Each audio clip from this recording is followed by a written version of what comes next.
ರಾಜರಾಜರು ಆ ರಾಜ್ಯವನ್ನು ರಾಜಲಕ್ಷ್ಮಿಯನ್ನು ತ್ಯಾಗ ಮಾಡಿನೇ ಬಂದಾರ. ನಿಜಗುಂಡರು, ಭರ್ತೃಹರಿಯು ಮೊದಲಾದ ಋಷಿಗಳು ಯಾವ ಧನಕ್ಕೆ ಐಶ್ವರ್ಯಕ್ಕೆ ರೊಟ್ಟಿ ಹಾಗೆ ನೋಡಿ ಹ್ಯಾಂಗೆ ನಾಲಿಗೆ ಬಾಯಿ ತೆರೆದು ಜೊಲ್ಲು ಸೋರಿಸ್ತದ, ಹಂಗೆ ನಾವೆಲ್ಲರೂ ಹಣಕ್ಕೆ ಹಪಿ ಮಾಡ್ತೇವೆ. ಆ ಹಣವನ್ನು ಎಡಗಾಲಿನಿಂದ ಸರಿಸಿ ಅಕ್ಕಮಾದೇವಿ, ಭರ್ತೃಹರಿ ಮೊದಲಾದ ರಾಜರು ಬಂದರು ಅಂತ ನೀವು ಕಥೆಯನ್ನು ಕೇಳ್ತೀರಿ. ಅದಕ್ಕೆ wealth is last, nothing is last. If health is last, something is last. ಶರೀರ ಹೆಚ್ಚು ಕಡಿಮೆ ಆಯಿತು ಅಂದರೆ ಸ್ವಲ್ಪ ಹಾನಿ ಆದಂಗೆ. ಯಾಕೆ? ಶರೀರ ಮಾಧ್ಯಮ ಖಲು ಧರ್ಮ ಸಾಧನ. ಸಮಸ್ತ ಧರ್ಮವನ್ನು ಸಾಧನ ಮಾಡಲಿಕ್ಕೆ ಶರೀರ ಬಹಳ ಅವಶ್ಯಕತೆ ಅದ.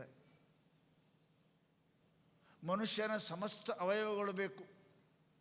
ಕಣ್ಣಿನಿಂದ ಪರಮಾತ್ಮನನ್ನು ಮಹಾತ್ಮರನ್ನು ನೋಡ್ಲಿಕ್ಕೆ ಕಣ್ಣು ಚಲೋ ಬೇಕು, ಅವರ ಮಾತು ಕೇಳಲಿಕ್ಕೆ ಕಿವಿ ಚಲೋ ಬೇಕು, ಪರಮಾತ್ಮ ನಾಮಸ್ಮರಣಲಿಕ್ಕೆ ಬಾಯಿ ಚಲೋ ಬೇಕು, ಸೇವಾ ಮಾಡೋಕ್ಕೆ ಕೈ ಕಾಲಿರಬೇಕು. ಅವು ಸರಿ ಇಲ್ಲ ಅಂದ್ರೆ ಸಮಥಿಂಗ್ ಈಸ್ ಲಾಸ್ಟ್. ಭಾಳ ಹಾನಿ ಆಯಿತು. ಅದಕ್ಕೆ ಶರೀರ ಖಲು ಧರ್ಮ ಸಾಧನಂ ಅಂದಾರ.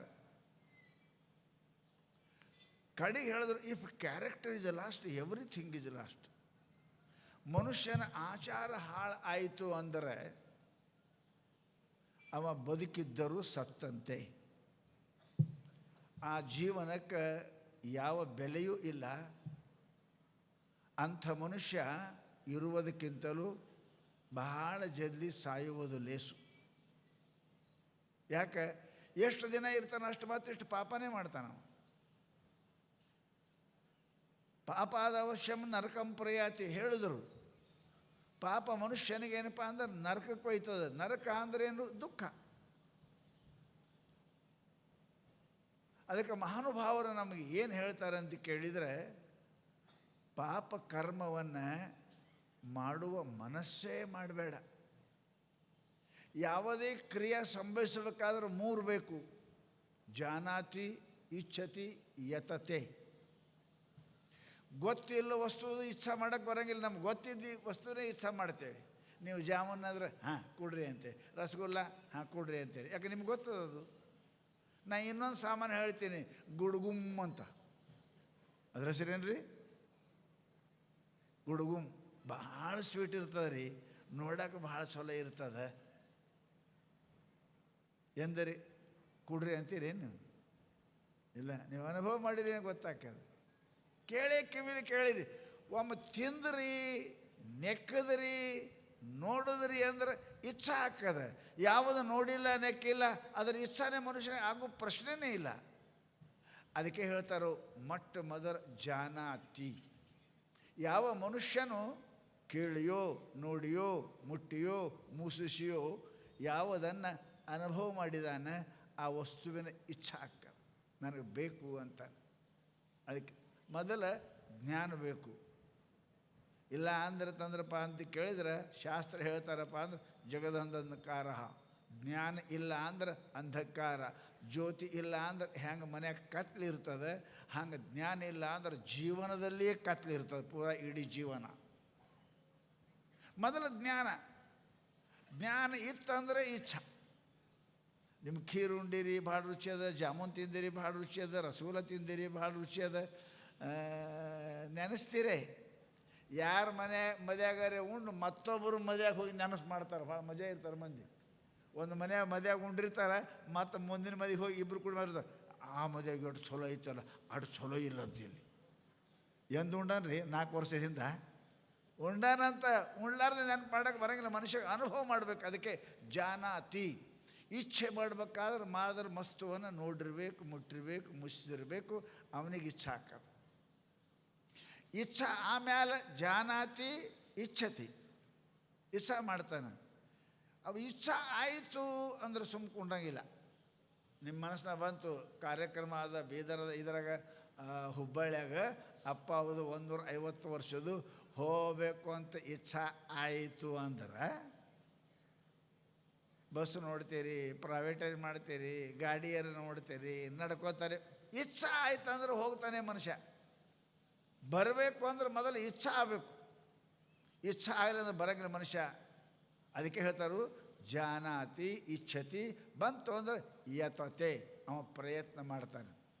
ಅದಕ್ಕೆ ಮೊಟ್ಟ ಮೊದಲು ಏನಪ್ಪ ಶಾಸ್ತ್ರ ಹೇಳ್ತಾರೆ, ಈಗ ನಾ ಪುಣ್ಯ ಮಾಡಬೇಕು ಅಂತ ಇಚ್ಛಾ, ನಾ ಪಾಪ ಬಿಡಬೇಕು ಅಂತ ಇಚ್ಛಾ. ಈ ಇಚ್ಛಾ ಆಗಬೇಕಂದ್ರೆ ಪಾಪ ಅಂದ್ರೇನು, ಪಾಪದ ಫಲ ಏನು, ಪಾಪ ಮಾಡದವ್ರ ಗತಿ ಏನು ಅಂತ ಮೊದಲು ಗೊತ್ತಿರಬೇಕು. ಪುಣ್ಯ ಮಾಡಬೇಕು, ಯಾಕೆ ಮಾಡಬೇಕು? ಉಪಕಾರ ಮಾಡಬೇಕು, ಯಾಕೆ ಮಾಡಬೇಕು? ಗುಡಿಗೆ ಹೋಗ್ಬೇಕು, ಯಾಕೆ ಹೋಗ್ಬೇಕು? ಅರೆ ಪ್ರಶ್ನೆ ಇದಾವೆ. ಅದು ಮೊದಲು ಹೋದರೆ ಏನಾಗುತ್ತದೆ, ವ್ಯಾಪಾರ ಮಾಡಿದ್ರೆ ಏನಾಗುತ್ತದೆ ಗೊತ್ತದ? ಇದ್ರೆ ಮಾಡ್ತಾನವ. ಯಾಕೆ ಉಣ್ಬೇಕಂತ ಎಂದರೆ ಯಾರಿಗೆ ಕೇಳಿರೇನು ನೀವು? ಯಾಕೆ ಉಣ್ಬೇಕು? ಜೀವಂತ ಇರಬೇಕಾದ್ರೆ ಉಣ್ಬೇಕು, ಸಾಯ್ಬೇಕಾದ್ರೆ ಬಿಡಬೇಕು. ಯಾಕೆ ಉಣ್ಬೇಕಂದ್ರೆ ಅರ್ಥ ಏನು? ಜೀವಂತ ಇರಬೇಕಂದ್ರೆ ಉಣ್ಬೇಕು, ಇಲ್ಲ ಅಂದ್ರೆ ಸಾಯ್ಬೇಕಂದ್ರೆ ಬಿಡ್ಬೇಕು. ಗೊತ್ತದವನಿಗೆ ನಾವು ಊಟ ಮಾಡದಿದ್ದರೆ ಸಾಯ್ತೀನಿ. ಹಸಿವೆ ಬಾಧೆ ಹಾಕದ, ಹಸಿವು ತುರ್ಷಗಳ ಬಾಧೆ, ವ್ಯಸನ ವೇಳರ ಬಾಧೆ, ದಸಗೆಲಿಸುವ ಅರಿಕುಳದ ಬಾಧೆ, ಘನವನೆಗೆ ಶಂಕರ ನೋಡು ನೀನನ್ನ ಪರಿಭವದ ಬಾಧೆಯನ್ನು ಕೃಪೆ ಮಾಡು ಬೇಗದವಳು ಅಭಯವಿತ್ತು. ನಿಜಗೊಂಡು ಬರೆದು. ಅದಕ್ಕೆ ಜ್ಞಾನ ಆದ ಬಳಕನೇ ಇಚ್ಛಾ ಹಾಕದ, ಇಚ್ಛಾ ಆದ ಬಳಕೆ ಪ್ರಯತ್ನ ಮಾಡ್ತಾನೆ. ಇಲ್ಲದಿದ್ದರೆ ಮನುಷ್ಯನಿಗೆ ಪ್ರಯತ್ನ ಮಾಡಲಿಕ್ಕೆ ಪ್ರಶ್ನೆನೇ ಬರೋದಿಲ್ಲ. ಅದಕ್ಕೆ ಇಲ್ಲಿ ಅಂತಾರೆ ಪುಣ್ಯ ಮಾಡು, ಪಾಪ ಅಪೇಕ್ಷೆ ಮಾಡ್ಬೇಕು. ಎಷ್ಟು ಚಂದ ಹೇಳ್ಯಾರ ನೋಡ್ರಿ, ಎಷ್ಟು ಸುಂದರ. ನಿಜಗುಂಡ್ರು ಎಷ್ಟು ಬುದ್ಧಿವಂತರದಾರ. 2 ವಾಕ್ಯ ಅದಾವಲ್ಲಿ. ಪುಣ್ಯವನ್ನೇ ಮಾಡು, ದಿಸ್ ಈಸ್ ದ ಆರ್ಡರ್. ಪುಣ್ಯ ಆರ್ಡರ್. ಯಾಕೆ ಮಾಡ್ಬೇಕು ಕೇಳಬೇಡ, ಸುಮ್ಮ ಮಾಡು. ಹುಡುಗರು ಸಣ್ಣ ಹುಡುಗ ಕೇಳ್ತಿರ್ತಾವೆ, ಅವರವ್ವ ಹಾಲು ಕುಡಿಯೋ, ಯಾಕೆ ನಾವು ಅಲ್ಲ ಕುಡಿದ್ರೆ ಏನು ಹಾಕದ, ಕುಡಿ ಕಪಾಳಿ ಹೊಡಿತೀನಂತಾರ ಅವ್ರು. ಹಾಲು ಕುಡಿದ್ರೆ ಏನು ಹಾಕದ, ಖುಷಿ ಏನು ಗೊತ್ತದ ರೀ? ಖುಷಿ ಗೊತ್ತಿಲ್ಲ. ಅವರು ಆ ತಾಯಿ ಆರ್ಡರ್ ಮಾಡಿ ಕುಡ್ಕೋತ ಹೋಯ್ತು ಅಂದ್ರೆ ಮುಂದೆ ಗೊತ್ತಾಕದ ಅವನ ಮೈಯಾಗ ಎಷ್ಟು ಶಕ್ತಿ ಬರ್ತದೆ. ತುಪ್ಪ ತಿಂದ್ರೆ, ಹಾಲು ಕುಡಿದ್ರೆ, ಬೆಣ್ಣೆ ತಿಂದ್ರೆ ಏನು ಶಕ್ತಿ ಬರ್ತದೆ ಆ ಖುಷಿ ಹೇಳಕ್ಕೆ ಹೋದ್ರೆ ಗೊತ್ತಾಗಿಲ್ಲ. ಅದಕ್ಕೆ ಆರ್ಡರ್ ಮಾಡ್ತಾರೆ, ಉಣ್ಣು ಸುಮ್ಮ ಕುಡಿತೀರ ಕಪಾಳಿ ಹೊಡ್ಲೆ. ಅದು ಘಟ ಘಟ ಘಟ ಕುಡಿತದೆ ಕಣ್ಣು ಮುಚ್ಚಿ. ಯಾಕೆ? ಆರ್ಡರ್ ಅದ. ಹಂಗೆ ಮಹಾತ್ಮರು ನಿಮ್ಗೆ ಆರ್ಡರ್ ಮಾಡ್ತಾರೆ, ಪುಣ್ಯವನ್ನೇ ಮಾಡು. ಇದು ನಿನಗೆ ಬಿಟ್ಟಿಲ್ಲ, ಪುಣ್ಯವನ್ನೇ ಮಾಡು. This is the order. ನೀ ಪುಣ್ಯ ಮಾಡಕ್ಕಬೇಕು. ಮುಂದೇನು ಹೇಳ್ತಾರೆ? ಒಲ್ಲದಿರು. ಮಾಡೋಕ್ಕಿಂತ ಮೊದಲು ಒಂದದ ಇಚ್ಛತಿ. ಇಚ್ಛಾನೂ ಮಾಡಬೇಡ, ಪಾಪದ ಇಚ್ಛಾನೂ ಮಾಡಬೇಡ, ಕಲ್ಪನೆ ಮಾಡಬೇಡ. ಅದನ್ನು ಕಲ್ಪನಾ ಮಾಡದಿ ಅಂದ್ರೆ ಇಂಥ ಪವಿತ್ರವಾದ ಜನ್ಮವನ್ನು ಹಾಳು ಮಾಡ್ಕೋತಿ. ಇದು ಹಾಗೆ ಬಂದಿಲ್ಲ ಈ ಶರೀರ. ಅಯ್ಯ ಕಂಬಳಕ್ಕೆ ಹೋಗಿ ಕನಕದ ಕೊಡನ ಕಂಡಂತೆ ಮರ್ತ್ಯಕ್ಕೆ ಬಂದು ಈ ಮಾನವ ದೇಹವು ಕಂಡೆ ನೋಡ. ಒಬ್ಬರು ವಚನಕಾರ ಇಷ್ಟು ಚಂದ ಹೇಳ್ತಾರೆ, ಭಾಳ ಹಳೆ ವಚನಕಾರರು. ಎಲ್ಲಿ ಈ ಭೂಮಿಗೆ ಬಂದು ಇದು ಸುಮ್ಮನೆ ಸಿಕ್ಕಿಲ್ರಿ. ಇದು ಕಂಬಳಕ್ಕೆ ಹೋಗಿ ಕನಕದ ಕೊಡನ ಕಂಡಂತೆ ಮರ್ತ್ಯಕ್ಕೆ ಬಂದು ಮಾನವ ದೇಹವ ಕಂಡೆ ನೋಡ. ಅದು ಶಾಸ್ತ್ರ ಹೇಳ್ತಾರೆ. ಯಾವುದೋ ಒಂದು ಊರಾಗ ಗಂಡ ಹೆಂಡತಿ ಜಗಳಾಡಿದ್ರಂತ್ರಿ. ಎಲ್ಲ ಊರಾಗ ಜಗಳಾಡ್ತಾರೆ. ಇವ್ರು ಒಂದೆರಡು ಜೋರು ಜಗಳಾಡಿದ್ರು. ಹಬ್ಬ, ಹೆಂಡತಿ ಏನಾರ ತರ್ತಾನ ಗಂಡ ಅಂತ ವಿಚಾರ ಮಾಡಿದ್ಲು. ಖಾಲಿ ಕೈಲಿ ಬಂತು. ಅದು ಕೇಳ್ತೀರ, ನಾಳೆಗೆ ಹಬ್ಬದ ಇಟ್ಟು ಜಗಳಾಡಿದ್ಲು, ಇವಳು ಜಗಳಾಡಿದ್ಲು. ಅವ ಅಂದ, ಭಾಳ ಮಾತಾಡಬೇಡ ಅಂದವ. ಮಾತಾಡಂಗಿಲ್ಲ, ಬೈತೀನಿ ಅಂದ್ಲಕ್ಕಿ. ಇವನ್ಗಿಂತ ಜಬರ್ದಸ್ತಿ ಇದ್ಲಕ್ಕಿ ಹೆಂಡತಿ. ಅಲ್ಲ, ಯಾಕೆ ಬೈತಿ? ಏನು ತಂದಿದಿ, ಏನು ಮಾಡಿದಿ, ನೀನು ಮಾಡ್ಕೊಂಡೆ ನನಗೆ ಏನು ಸಿಕ್ಕದ? ಇವೇ ಒಂದು 4 ಹುಟ್ಟ್ಯಾವ ನೋಡಿ, ಇವೇ ಸಿಕ್ಕಾವ. ಇದ್ರ ಬಿಟ್ಟು ಮತ್ತೇನಿಲ್ಲ. ಉಣಾಕಿಲ್ಲ ತಿನ್ನಕ್ಕಿಲ್ಲ, ಬರೀ ವರ್ಷಕ್ಕೆ ಒಂದು ಹಡಿತಿ. ಹಾಗೇನೇನು ನಡಿ ಹೊರಗೆ ಅಂದ್ಲು. ನೋಡ ಅಂದವ. ಏನು ಹಾಜ್ಞೆ ಅಂದ್ರೆ ನೋಡ ಅಂದವ. ಮೊದಲು ಹೊರಗಿಡು ಅಂದ್ಲು ಕಾಲಕ್ಕೆ. ಆಕೆನೂ ಜಬರ್ದಸ್ತಿ ಇದ್ಲು ಕಾಣ್ತದೆ ಹೆಣ್ಮಗಳು. ನೋಡು ಏನಾರ ಹೋಗು ಕರಿತಾಳೆ, ಬೇಡ ಅಂತಾಳೆ ಅಂತ ತಿಳ್ಕೊಂಡು ಅವ ಅಂದ. ಯಪ್ಪ ನೋಡು, ರಾತ್ರಿ ಅಮಾವಾಸ್ಯೆ ಕತ್ಲಿ, ರಾತ್ರಿ ಭಾರ ಆಗ್ಯದ, ಹೋಗ್ತೀವಿ ನೋಡು ಅಂದ. ಹೋಗು ಅಂದವನೇ ಪಟಕನೆ ಒಳಗೆ ಕೊಂಡಿ ಹಾಕ್ಕೊಂಡ್ಳು. ಅವಂದ ಯಾಕೋ ಉಲ್ಟಾ ಆಯ್ತಿದ್ದು ಮಾತಾ ಅಂದವ. ಕರಿತಳಂತ ನಾ ಮಾಡಿದ್ರೆ ಕೊಂಡಿನೇ ಹಾಕ್ಕೊಂಡ್ಲು, ಹೆಂಗೆ ಮಾಡಬೇಕು ಅಂತ ತಿಳ್ಕೊಂಡು ಇನ್ನು ಏನು ಮಾಡ್ಬೇಕು ಅಂತ ನಡೆದ್ರೆ ಅವ ಹೊಟ್ಟೆ ಕರಿ ಮಾಡಿಕೊಂಡು ಹೊಟ್ಟೆ ಕಡಿ ಮಾರಿ ಅಂದ್ರೆ ಗೊತ್ತಾಗೋದಿಲ್ಲ ನಿಮಗೆ. ನಡೆದ ಹಾಗೆ ನಡೆದ ಬ್ಯಾಸಿಗೆ ಲಗ್ನ ಸೀಸನ್ನು ಹೋಗ್ತಿದ್ದ. ಬಸ್ನೊಳದಾಗ ಮಂದಿ ಎಲ್ಲ ಲಗ್ನಕ್ಕೆ ಹೋಗೋರೆಲ್ಲ ನಡೆದಿದ್ರು. ಮ್ಯಾಲೆ ಏನಪ್ಪ ಟ್ರಂಕ್ ಇಟ್ಟಿದ್ರು, ಹಳೆಯನ ಅರ್ವಿ, ಹಳೆ ಅಂದ ಏನಪ್ಪ ಕುಡಿದು 10-20 ತೊಲಿ ಬಂಗಾರ, ಆಮೇಲೆ ಚಲೋ ರೇಷ್ಮೆ ಸೀರೆ ಎಲ್ಲ ಮ್ಯಾಲೆ ಇಟ್ಟಿದ್ರು. ದೋತ್ರ ಅಂಗಿ ಎಲ್ಲ ಹೊಸವು. ಬಸ್ ಭಾಳ ಜೋರು ನಡೆದಿತ್ತು. ಈ ಕೆನಲ್ ಬಂದವಲ್ರಿ, ಈಗ ರೋಡೆಲ್ಲ ಹಿಂಗನೇ ಅದಾವೆ. ಆ ಸ್ಪೀಡ್ ಹೊಂಟಿದ್ದ ಗಾಡಿ ಹೇಳ್ತೀನಿ ನಿಮ್ಗೆ. ಯಾವುದು ಕೆನಾಲ್ ಇದು ಹಾರದ ಕೂಡಲೇ ಹೇಳ್ತಾ ಬಸ್ ಹಾವೈತು. ಮ್ಯಾಲಿಂದ ಟ್ರಂಕ್ ದಪ್ಪ ಅಂತ ಕೆಳಗೆ ಬಿತ್ತು. ಆ ಕಡೆಗೆ ನೋಡಿದ ಯಾರೂ ಇತ್ತಿಲ್ಲ. ಮಾತ್ರ ಟ್ರಂಕ್ ತೆಗೆದ. ಸತ್ರ ನೆನ್ನು ಮಾರಿ ನೋಡಂಗಿಲ್ಲ ಅಂತ ಬಂದ. ನಾವು ಟ್ರಂಕ್ ತೆರೆದ. ಒಂದು 30 ತೊಲಿ ಬಂಗಾರ ಇತ್ತು ರೀ. ಎಲ್ಲ ಅರ್ಬಿ ಡ್ರೆಸ್ ಇದ್ದು, ಲಗ್ನ ಸಾಮಾನೆಲ್ಲ. ಆ ಕಡೆ ಈ ಕಡೆ ನೋಡ್ದೆ ಯಾರೂ ಕಾಣಲಿಲ್ಲ. ಮಾತ್ರ ಟ್ರಂಕ್ ತೊಗೊಂಡ್ರಿ. ಸತ್ರ ನಿನ್ನ ಮಾರಿ ನೋಡಂಗಿಲ್ಲ ಅಂದವ. ಅವ ಎಲ್ಲಿ ಹೋಗಿರ್ಬೇಕ್ರಿ?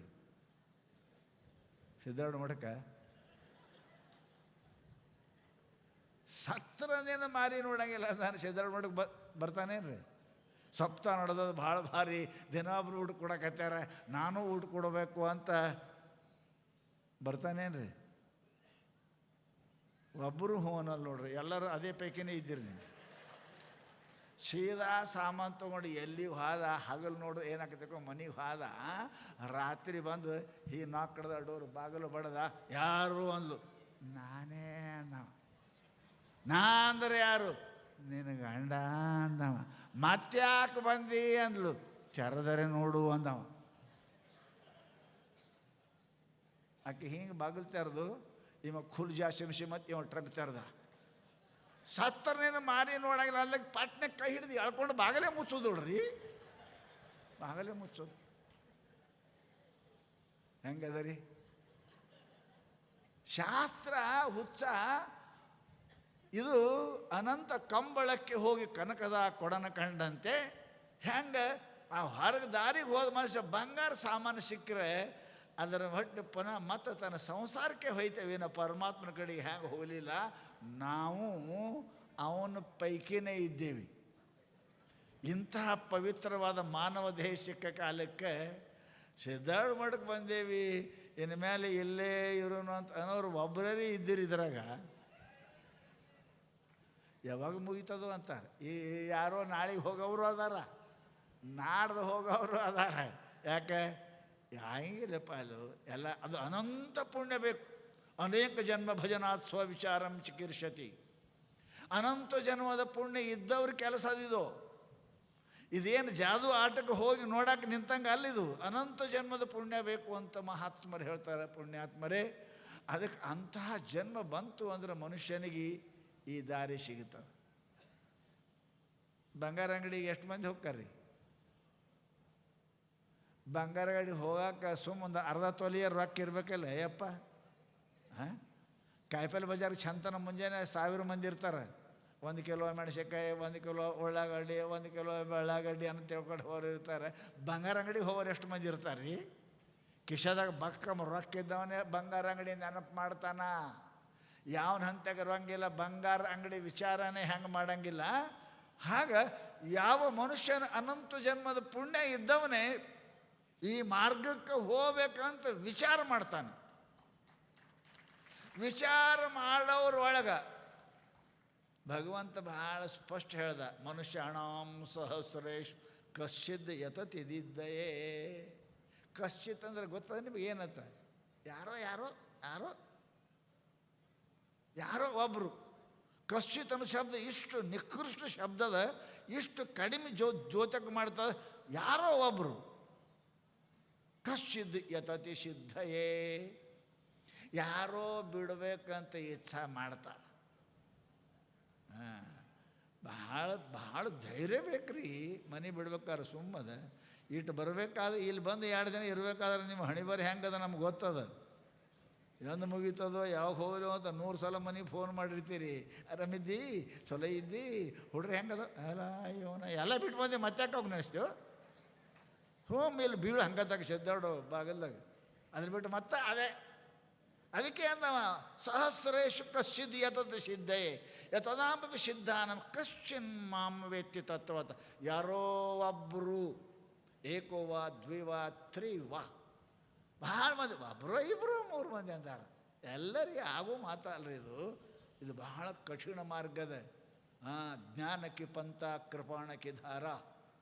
ತಲವಾರ ಮೇಲೆ, ಹತ್ತಾರ ಮೇಲೆ, ಖಡ್ಗದ ಮೇಲೆ ನಡೆಯೋದು ಎಷ್ಟು ಕಠಿಣದ ಅಷ್ಟು ಈ ಮಾರ್ಗ ಅದ ಅಂತ ಮಹಾತ್ಮರು ಹೇಳ್ತಾರೆ. ಅದಕ್ಕೇ ಪುಣ್ಯಾತ್ಮರೇ ಇಂತಹ ಮಾರ್ಗದೊಳಗೆ ಯಾರೋ ಪುಣ್ಯಾತ್ಮನು ಅನೇಕ ಜನ್ಮ ಸಂಸ್ಥೆ ತಥೋ ಯಾತಿ ಪರಾಂ ಗತಿಂ, ಅನಂತ ಜನ್ಮದ ಪುಣ್ಯ ಇತ್ತು ಅಂದ್ರೆ ಅವರ ಮನಸ್ಸಿನಾಗ ಇಚ್ಛಾ ಹುಡ್ತದೆ. ನಾನು ಗುರುಮಾರ್ಗಕ್ಕೆ ಹೋಗಬೇಕು, ಪರಮಾತ್ಮ ನೆನೆಸಬೇಕು, ಭಜನೆ ಮಾಡ್ಕೊತ ಇಚ್ಛಾ ಹುಡ್ತದೆ. ಇಚ್ಛಾ ಹುಟ್ಟುದು 1000 ಮಂದಿಯಾಗ ಯಾರಿಗೆ ಒಬ್ರು. ಲಾಟ್ರಿ ಟಿಕೆಟ್ ತೊಗೋತಾರೆ ಎಷ್ಟು ಮಂದಿ, ಹತ್ತದ ಎಷ್ಟು ಮಂದಿಗೆ ರೀ? ಟಿಕೆಟ್ ತೊಗೊಳೋರಿಗೆಲ್ಲ ಲಾಟ್ರಿ ಹತ್ತಂಗಿಲ್ಲಪ್ಪ, ಯಾವನಿಗೆ ಒಬ್ಬನಿಗೆ ಹತ್ತದ. ಹಂಗೆ ಈ ಮಾರ್ಗದ ಬರೋವ್ರು ಯಾರ ಮೇಲೂ ಗುರು ಕೃಪಾ ಹಾಕದ, ಯಾರಿಗೋ ಪರಮಾತ್ಮ ಭೇಟಿ ಹಾಕನ. ಎಲ್ಲರಿಗೂ ಸಾಧ್ಯವಾಗದ ಮಾತು ಇದು ಅಲ್ಲ. ಯಾಕೆ? ಅವ ಅಷ್ಟು ನೈಷ್ಠಿಕ ಇರಬೇಕು, ನಿಶ್ಚಯ ಇರಬೇಕು, ಅವನ ಮನಸ್ಸಿನಾಗ ಅಷ್ಟು ಪರಮ ಭಕ್ತಿ ಇರಬೇಕು. ಗುರು ಪರಮಾತ್ಮ ಪರೇಶು ಜಾಂಚ ಐಸಾ ದೃಢ ವಿಶ್ವಾಸು ತೇಣೆ ಅಂಕಿಲ ಭಗವಂತ. ಏಕನಾಥ್ ಮಹಾರಾಜರಂತಾರೆ ಸದ್ಗುರು ಪರಮಾತ್ಮ ಪರೇಶ ಅದಾನಂತ ತಿಳ್ಕೊಂಡು ಯಾರು 100ಕ್ಕೆ 100 ಶ್ರದ್ಧೆ ಅದ ಅಂಥವರಿಗೆ ಅವ್ರ ಮನೆಗೆ ಪರಮಾತ್ಮ ಕರೀಲಾರದೆ ಬರ್ತಾನೆ, ಉಳಿದವ್ರಿಗೆ ಬರಂಗಿಲ್ಲ ಅಂತ ಏಕನಾಥ ಮಹಾರಾಜರು ಹೇಳ್ತಾರೆ. ಪುಣ್ಯಾತ್ಮರೇ, ಅಂಥ ಭಕ್ತಿ, ಅಂಥ ಶ್ರದ್ಧೆ ನಿಮ್ಮೆಲ್ಲರಿಗೆ ಸಿದ್ಧಾರ್ಥ ದಯಪಾಲಿಸಲಿ ಅಂತ ಹೇಳ್ತಾ